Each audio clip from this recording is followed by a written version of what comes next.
According to a recent study just done, about 47% of Canadians are simply burnt out, and about 31% of them are more stressed than they were at the same time last year, according to Newswire. Ironically, which is what I want to talk about. You might think watching the news is helping me stay up on current events, it's making me grow as a person.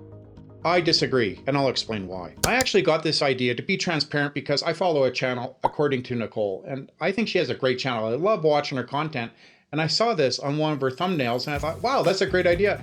Hey, I actually don't watch the news either. I haven't for quite a while. So in all transparency, I haven't watched her video yet. I plan on it, but I didn't want to copy her in any way, so this is my own personal feelings. But this is my take on this situation and why I personally don't watch the news, and I'm a better person for it. The first reason is negativity bias and fear-mongering. How often are you going to turn on the news and, well, it won't be all roses and rainbows and sunshine. It'll be, oh, some corruption, something happened in some other country. Oh, there's fear just looming around the corner. Protect your finances, something. To a scene of chaos. Chaos swamping the agency. Underline the chaos we're faced with here. Chaos has already returned to the stock market. It'll never be good information. It'll always be driven by fear or anxiety or getting you to tune in because that's what they thrive on. So watching it isn't really helping your mental state at all. Like, how often do you walk away from the news and, oh, I feel so relaxed, so much better? That's not going to happen. If you were gardening or reading a book or doing anything else, one of 100 things, you'd probably feel much differently than if you watched an hour of the news and all the chaos going on in the world, all the financial turmoil and tariffs and tariff wars and everything that we have to deal with already. It actually doesn't help you. Now, I'm all for staying up on current events, right? You want to have somewhat of an idea of what's going on, but there are so many better ways to get it than just relying on the news itself. Number 2, sensationalism and clickbait.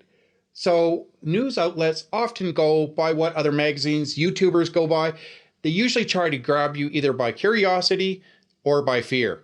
Those are two powerful motivators to get you to click in and watch the program, right? Chaos. So they're never going to come out with sunshine and rainbows and say, everything's good, and if you want to hear about children visiting a local library, tune in. No, they're not going to say that. They're going to say, oh my gosh, tariffs, how it's going to impact your wallet, what you need to know now to protect yourself. You're much more likely to watch that program than the other. That's why so many YouTubers throw fire onto their thumbnails, right? Is to attract attention. Same thing with the color red. So many things of using fear or anxiety or worry because that's what attracts an audience. News outlets do the same. They are well aware of this. They've been in business many years. Newspapers, magazine articles, social media apps, all of them have a big part of them, a big chunk that is driven by fear and anxiety to get you to click and watch. Number 3, misinformation and bias. How often do you wonder, is that really how it works? Or didn't I hear that something totally different than what they're saying?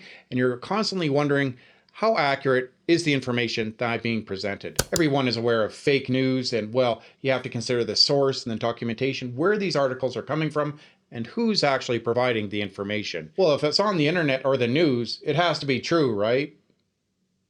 For an example, I remember driving home from work and I heard come over the radio, oh, guess what? Calgary, the average salary to just get by, just to be able to get by in Calgary, and this was 2-3 years ago, is $23 to $25 an hour. Oh, and by the way, minimum wage is only $15 an hour. And the average person is only making about $20 to $21 an hour. However, that same station, later that day, same station said, oh, Calgary has one of the highest standards of living in the world. And they said this consistently for a number of years. They said it's so affordable. And 7-8 years ago, I remember hearing this and saying, no, it's not. I know it's not. Most affordable, easy to live in. No, it's not. And this was 7-8 years ago, before the crisis and housing crisis and everything that happened. And I'm like, no, it's pretty challenging actually to get by in Calgary. And I delved into the data and I looked at all these different charts on these various websites that were saying Calgary is so affordable. It ranks in the top 5, top 10. And it was by the same exact association that all these companies and websites were relying on for their information. This one association was just saying, oh, it's the top because, well, we determine it is. I'd really question that, where they're getting this information from and how they're arriving at those numbers. Every time you watch something, you're always wondering, what is the political or corporate agenda here? Like, why are they saying this? Or Am I hearing the whole picture or the whole side? Because it depends, as you know, who's telling the story and what parts are they conveniently leaving out. Number 4 is simple, just the emotional manipulation, right? You're going to watch and you're going to feel angry or sad or fearful. Some negative emotion is most likely going to come up because the news is filled, we know, with a lot of bad things. You know, some unfortunate accident that happened in your city or town, some break-in, something happened overseas in another country, all of that.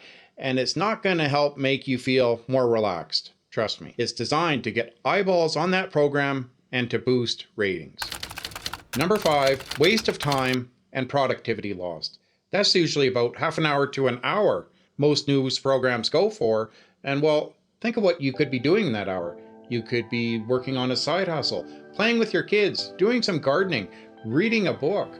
Like, there's so many better outlets for your time and your energy than just sitting glued to a TV, watching it, hearing about problems and sad situations that you really can't do anything about. Think of if you spent an hour at the gym every day, 5 days a week. How buff do you think you'd be? I've said it before and I'll say it again. Time is the most valuable asset and currency that you have, and every single person wants a piece of it. And on that note, I just want to say thank you for taking the time to watch this video. And if you're interested in personal finance and investing and investment portfolios, I'm Aaron, a 20-year corporate accountant and analyst, and this is exactly what I talk about. If that sounds like something you'd be interested in, consider subscribing to my channel. Number 6, lack of real solid solutions. You walk away and, well, you can't really do anything about it, right? You're simply just a spectator. You can't do anything about the problems that you're hearing. Well, probably 99% you can't. And it just makes you feel worse in the end. You realize there's very little I can do. It just fills me with fear and anxiety and worry, and I don't know what the outcome's going to be. Take, for example, the tariff conflict between the US and Canada that's currently going on. Many people are watching it. However, it's primarily out of most of our control, right? We're just wondering, are prices going to go up or down? What's the economic impact going to be? How expensive is it going to be to buy a car if I need one? But there's very little we can do about it. We're just kind of sitting and watching on the sidelines, and then, well, the next day something else might or might not happen, but it's out of our control. Oh, tariffs are on. They're going up. No, hold on. They're going down. They're going down. Everybody relax. No, they're not going to charge. No, they are going to charge. They are going to charge. They're going up. They're going up. Panic. There's nothing we can do. Who knows where it'll be in 30, 60 days, but sitting there glued to the TV isn't going to make much of a difference. I used to do the same thing, I'll admit it. Sitting there looking on my phone. Oh, this many subscribers. Okay. How many now? Aaron, it's been 2 minutes. 2 minutes. Hasn't changed. Aaron, 5 minutes now. It's still the same number. Stop checking. Number 7, I feel that it changes me and it creates polarization, because if I start to focus on politics or this or that, you form really strong opinions, and I want to keep an open mind, like I always do. And I really am one of the least judgmental people that you've ever met. And I like to hear people's stories first. And I find when I watch the news and all this and you hear bad things, you start to form opinions and become habit-based and develop a one-way type of thinking. And I don't like that. Number 8 is health impacts, right? Because the mental stress and maybe lack of sleep, the worry, anxiety, the time you just sit on the couch and unless you're on an elliptical watching the news, which I doubt because I know I'm not, it takes away from other things you could be doing, and it's detrimental to your health. The news doesn't change drastically over days or even hours. It's not necessary to tune in for every little segment. It's just not. It's like those relatives you have that watch the Weather Network day after day, hour after hour, thinking something's going to happen drastically. Uncle Bill, it's been 6 hours. It's not going to change. Get off the couch. Come on, let's do something. Now I get it, I do. I don't think most people should have their head in the sand and not know what's going on in their own world. And how fortunate we are to live in a country where you can afford or choose whether to watch the news or not, in that your life isn't directly impacted by it.